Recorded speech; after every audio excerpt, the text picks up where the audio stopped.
up next. Tara Jaye Frank, an amazing strategist. She'll be talking about how you build internal culture at companies.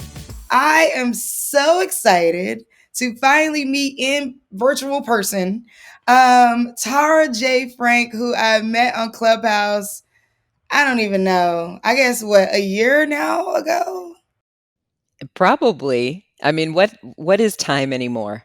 Listen, I've been feeling since I think I was born feeling like, what is time anyway? Somebody Right. created that and it's not fair. So Time is a construct. I am so happy to be here with you, by the way. Thank you for inviting me. thank you for coming. So she is an equity strategist. She has a new book coming out May the 3rd. We're going to talk about it. It's called The Waymakers, Clearing the Path to Workplace Equity with Competency and Confidence. I love that you added that competency and confidence piece, and we should get into it. But first, what is an equity strategist? Great question. So, as an equity strategist, I basically help companies, number one, better understand the nature of their workplace culture today, so the degree to which it is equitable or not. Two, help them imagine a preferred future that would be more equitable and inclusive, and basically build the bridge between those 2 points. So help them define right strategies, tactics, actions, bold choices, etc., that will help them get from where they are to where they want to be. That was a good one. Look, I already started taking notes. She always taking notes. Every time notepad. she always got a whole a whole notebook full of notes. We're gonna have to publish those notes at some point to get. Okay, I don't know. I don't know about that. But I mean, Tara, let me try to tell you because, we get information, like our amazing good girlfriends, when they come on, they send us, information about who you are and what you do and all of that, all of the amazingness, right? Yep. So the first thing I was like, oh my God, I haven't hired anybody yet. What should I be thinking about, right? As I think about building this workplace that I'm going to have. Like, I haven't hired not one single soul, but I'm trying to do it right, Tara. You know what I'm trying to get it right. I love that question, honestly. And, I used to work in corporate America for 21 years. And then when I started my own company, I had to do exactly what you're talking about. So the first thing I did was define my beliefs and values and the beliefs and values that I wanted the company to abide by. That's a really important first step.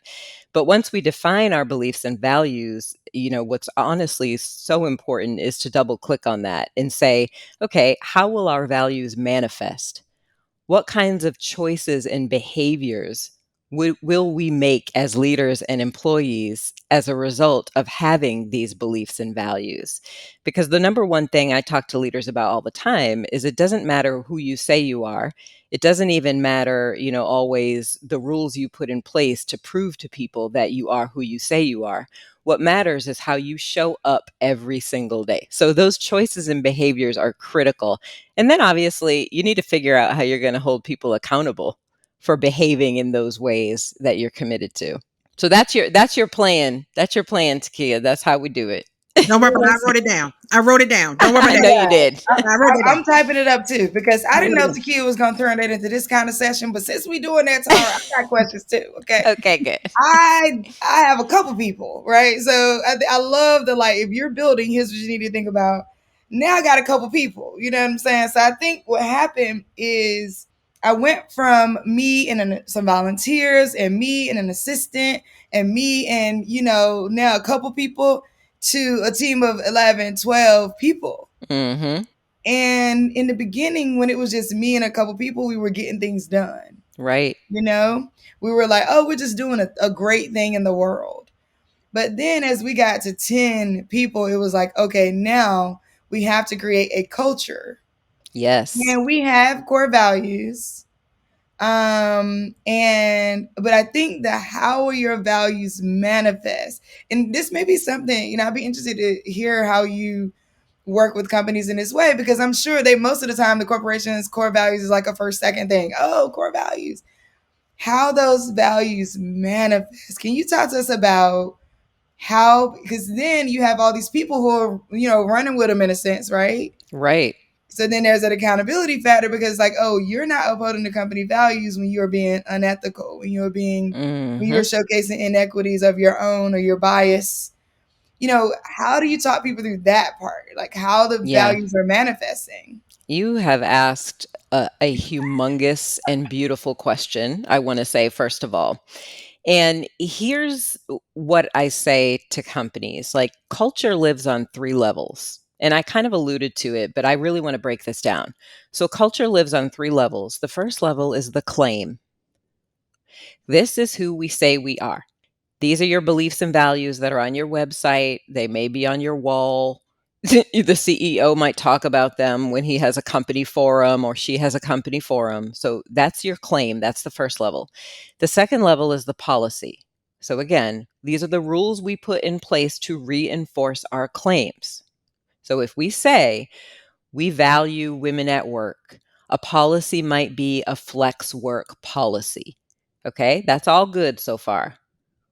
The norms, however, this is the level that really matters. This is where we create and sustain workplace culture or don't. And companies do not pay enough attention to how people are, again, making choices and exhibiting behaviors every single day. So when I first engage with a company, I always encourage them to do a climate assessment or an employee experience survey. Not an engagement survey, because I don't need you to tell me if you're happy. I don't need you to tell me what you think about what I think. I need to know what you are actually experiencing every single day, because the experiences actually lead to the quality of the relationship. And the quality of the relationship is what predicts the outcome. Does that make sense? So we focus on Mm. employee experience. We decide, okay, if this is the employee experience we're having today, what employee experience do we want to have tomorrow? What will that require of us? What has to be true, right? Let's put that in place. And then we need to have really conscious conversations about how we'll hold people accountable when they get off track. Because guess what? People will get off track. We are people after all, right? I'm just I'm over here sweating, okay? You know how somebody drop something on you and you just put your pen down and you walk off. If I could have just walked off out of here, I'd have went on ahead and left. So what you're just saying to me is that's why we need to hire you, because I got lost probably at the second culture. Do you know what I mean? At the college. Like I'm just like, wait, what? Like, but hold on. And I don't even have nobody yet. That's the thing that's getting me. That's why I wrote The Waymakers, honestly. I'm trying to help people make a way for those who have been left out, cast aside, underestimated, right? Kept on the outside of the learning loop instead of inside where all the good stuff is happening. And not all leaders really have the capacity, the leadership capacity to lead in this way. We're Mm. not trained to lead in this way. We're trained to identify our business goals, to figure out what kinds of processes we need to put in place to achieve those business goals and to encourage people toward that outcome. We're not trained to lead equitably and inclusively. And in my opinion, if you're a leader in the future or even today and you can't lead equitably and inclusively, you can't lead. Period. Is the book on pre-order? Yes. Okay, Yes. good. Because we're gonna need to go. Everybody, make sure. Okay, you need to go ahead and make sure you order the book today. Okay, if by the time you're hearing it, it's past May 3rd, then don't hesitate. Right now, while you're listening, go ahead and navigate to your nearest bookseller, Amazon. Go do what you got to do, because the Waymaker is clearing the path to workplace equity with competence and confidence. If it is anywhere near what you've been sharing with us today, then all of these small business owners that we're talking about need it. And I'm smiling, but I ain't playing, right? Like Like, I think that when you say the quality of the experience determines the outcome, like the quality of that relationship experience, Yes, predicts the outcome, right? Like, that's the key. here's my example, and this is an example we can all relate to. So let's say we have, just for an example, two people who are in love who have committed their lives to one another, right? So, like a romantic relationship, let's say that they've committed their lives to one another. And you ask one of them, "Are you happy?" And they say, "Oh, not really." This is what employee sentiment surveys do. Not really. Does that tell you what you need to do to make them happy? Does that give Mm-mm. you any insight at all into how you might actually change the way they're feeling about that relationship? No, it does not. However, if you say, "Why aren't you happy?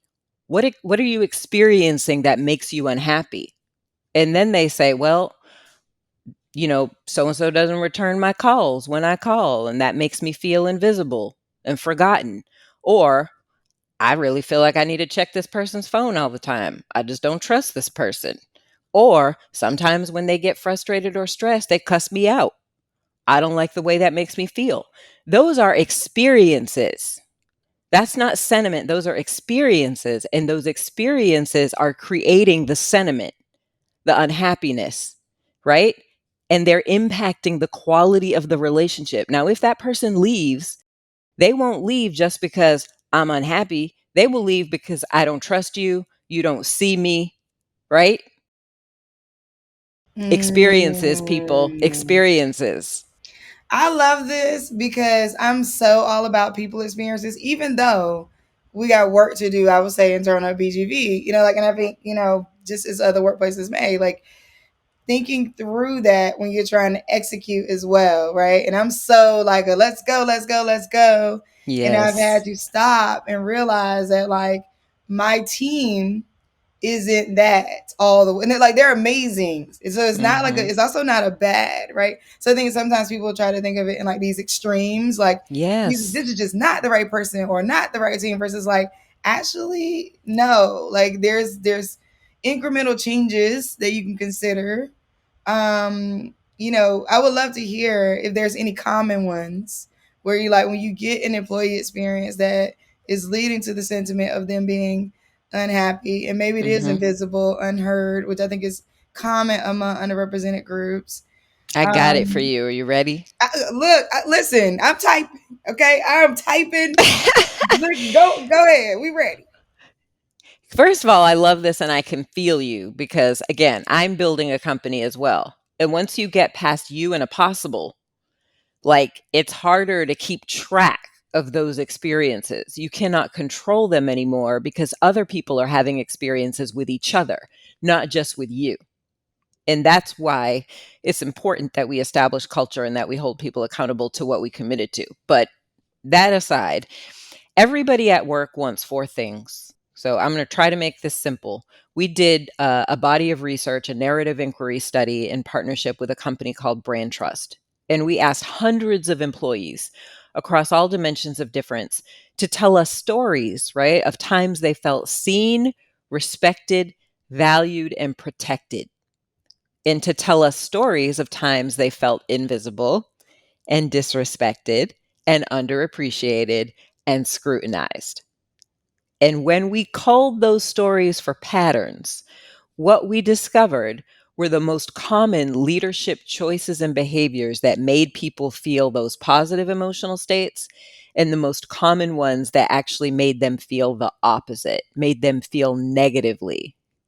So for me, this is all about practicality. I keep saying choices and behaviors on purpose because it's how we show up, again, day to day, that creates those positive emotional states, those good experiences that lead to positive sentiment, that lead to retention. So, some of the most common ones, to get to your question, that make people feel seen, respected, valued, and protected are when some of them are so simple, y'all, are when we ask people's opinion on decisions that impact their work. I'm about to make a decision about something that is relevant to your work. I am going to invite you into that decision making process. Another really common thing is when we're all around the table, I want to hear from everyone, not just the two or three that I rely on repeatedly because maybe they're more like me. Another common one was recognizing and acknowledging people's personal milestones or important events. Like, that is such a simple thing. But if I forget your birthday, you now feel invisible to me, especially if you're the kind of person who celebrates your birthday all month long. Like, this birthday is really important. So some of the really common things are things like that. On the opposite, what makes people feel those negative states? When I leave you off of email or communication, right?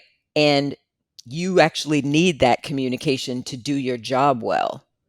Or when you work super hard, you're overworked, but you're undervalued. I'm not even showing you appreciation sufficiently. Never mind paying you equitably and giving you an opportunity to grow. I'm not demonstrating my appreciation for the fact that you're going above and beyond. Or you experience workplace harm in a meeting, in a conversation with a client, and I don't intervene. Now you feel unprotected. And when you feel unprotected, you feel skittish. You feel hesitant. You're holding back. You're not giving all of your best good work, right? And best good ideas.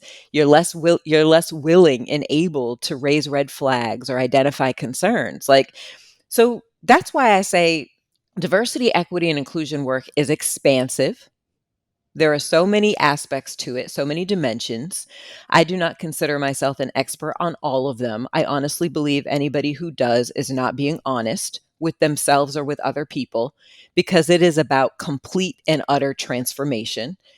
I focus on leadership capacity to lead equitably and inclusively, right? And day-to-day workplace culture. Like, what are employees experiencing? So I try to make it plain because honestly, it's not easy, but it is simple. Hmm. Yeah, I'm still, I mean, my fingers hurt. I went back to college for a second there, and my fingers are hurting, because you got to write real fast. You got to write quickly to get it all. But one of the questions that I have, and I see with a lot of female, women in entrepreneurship, is they have the compassion, the love, the care that it takes to run organizations, and that part, but they're lacking the substance. Not the substance, but The they're lacking, skill, maybe. like they're lacking the ability to put it to action, like the accountability part. That's where Hmm. it's like, holding people accountable is where Yes. they're like setting the rules, that sort of thing is where, you know, and then really following, like, okay, we said that if you did this, this is what's going to happen.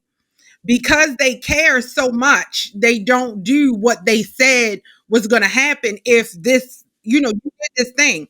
And so Yeah. now, you know, Yeah. Now you have a uh, culture problem. yes, Now you're sending signals to everybody else that you don't mean what you say, that you're not going to hold people accountable to your cultural norms. right. So now you have a potential mutiny on your hands. Everybody's going to think to themselves, oh, we said this is how we were going to operate, but since we're not being held accountable to that, I'm going to interpret these rules or these norms according to my preferences. Okay, wait, stop there. Because I think, I have experienced that. If it has gotten to that point, how do you look? We might just have to hire you. I don't know what we got to do. That's what I'm saying. But That's what I'm you know what I'm saying. That's saying? what Like, I'm it saying. just, Everybody but got you. we're gonna read the book. We're gonna definitely read the book. I But wrote the book for people to know how to do this, but yes, yes, yes. how do you rein it in at that point? Right? Like it, Yep. like, yeah. Mm-hmm. You got to call a timeout. Mm-hmm. So as a leader, right? So I have a company, I have a team. If I felt like we were getting totally off track on the norms we agreed to, and let me just say, one of the most powerful things you can do when you're first starting a team, when you're bringing people together, is establish a psychological contract. This is who we want to be as a team. This is how we want to behave. This is what everybody needs individually. This is what we're willing to commit. Are we aligned? Are we aligned on that? Everybody nods their head. Yes, we're aligned. What this does is it provides an anchor for you to return to when people forget that. So you're going along, everybody's doing their work. And let's also be honest, in times of great stress, like right now, we're launching a book in 6 days. My team is stressed. They are working so hard. And each of them is doing their very best at the role they are supposed to play. That can create tension when the stakes are really high and the time is short, right? So, one, as a leader, understand, is there something circumstantially happening right now that's maybe causing people to not, be the very best version of their professional self, because they're stressed and we're human beings and sometimes things take a toll on us. So I always ask myself that first. Are things really off the rails? Or are we just going through a difficult time right now, understandably and legitimately? And will we kind of get beyond this? Okay, that's the first thing. The second thing, if it is off the rails, you got to call a timeout. Bring everybody together.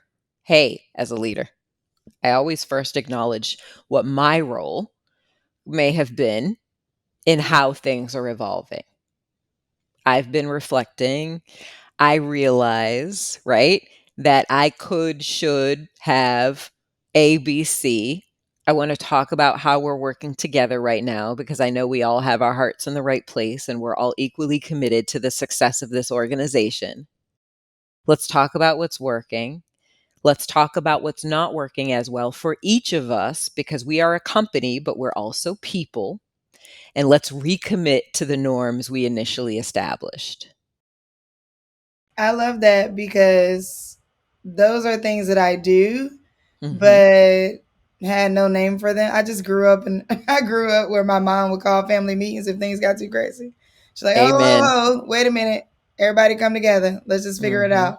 And so I just adapted that. So I think like for everybody out there who's listening and you're listening to some of the things that Tara's mentioning and you have been doing those things, like I think it's also awesome to just hear from industry or from people working in other realms that you're actually doing some great things. Like you don't always recognize it because you're kind of like you're building your business, your head down, all those things. Mm-hmm. I want to make a point too, if it's okay, related to that, because I wrote The Waymakers for leaders with power and position, right? Who have an opportunity to shape culture and to reshape culture so that they can lead better for people like us, quite frankly.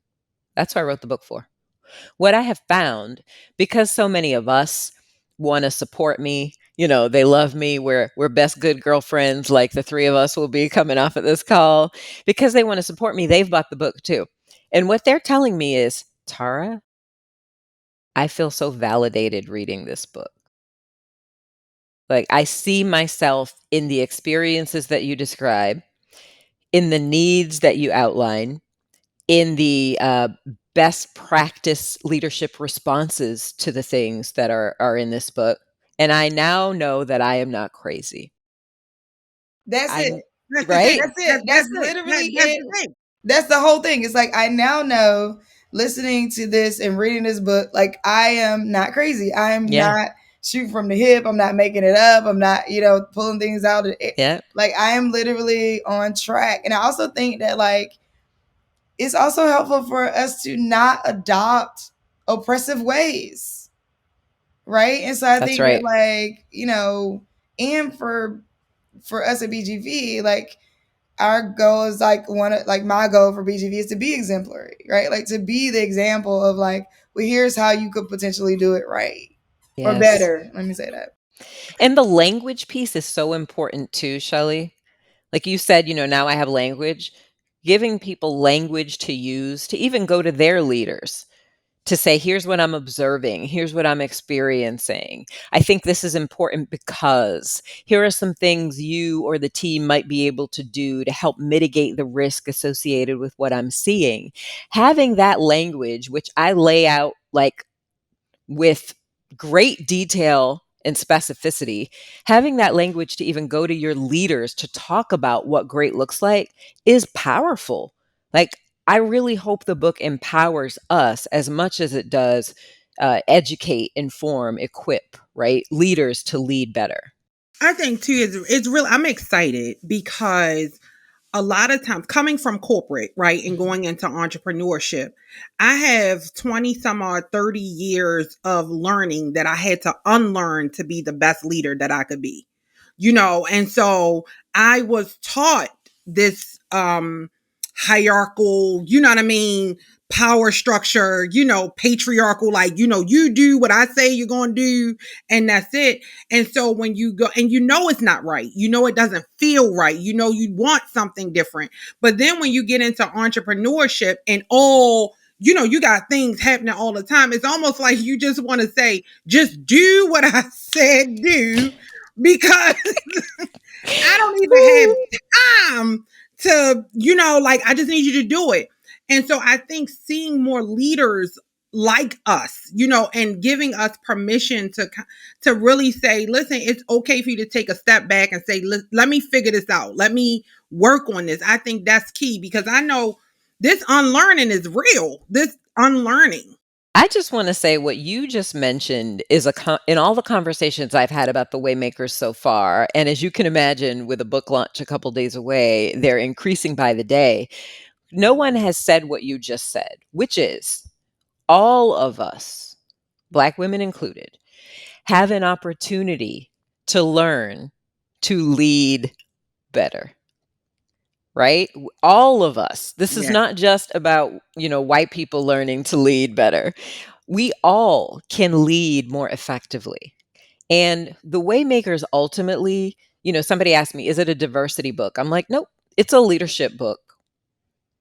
It is a leadership book, right? We talk about the principles to lead with that help you make people feel more seen, respected, valued, and protected. These are the things that we lay out, and these are the things that we give language to and examples to.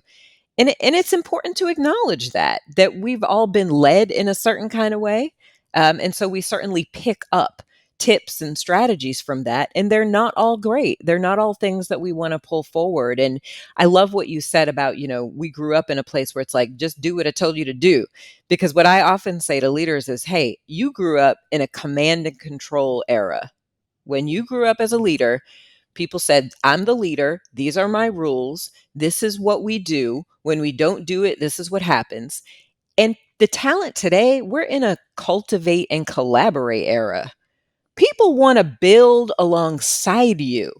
They don't necessarily just want to follow you and go where you tell them to go. They want to collaborate with you. They want to be part of the cultivation process. And we have to allow for that as leaders, or we will lose our people. Oh my goodness. You just said a whole word, and we Write have that down. to. Unfortunately, our time is closing, but I really, really enjoyed this conversation. Like, I learned so, and I'm not a note taker. Okay, I'm not the note taker person. That's Takia. But but I definitely wrote down some notes, because I think that, and so much of it translates into so many parts of entrepreneurship, right? Like, I mean, even the part about the quality of the relationship experiences determining the outcome, that is a fundraising tip if I ever heard one, right? Like, that is a fundraising tip. So true. And a hiring tip, right? Like, Yep. so I think I love this. So the Waymakers, clearing the path to workplace equity with competence and confidence. Go and get it now. You cannot last to the end of the day or another second without ordering this book. And I don't say that often. I really mean that this is, amazing. And having heard you speak over the course of the last year and meeting you now, I love it. This is awesome. Thank you so God much. bless you both. Thank you so much for this time to be together and to connect. I really appreciate your support. Truly appreciate it.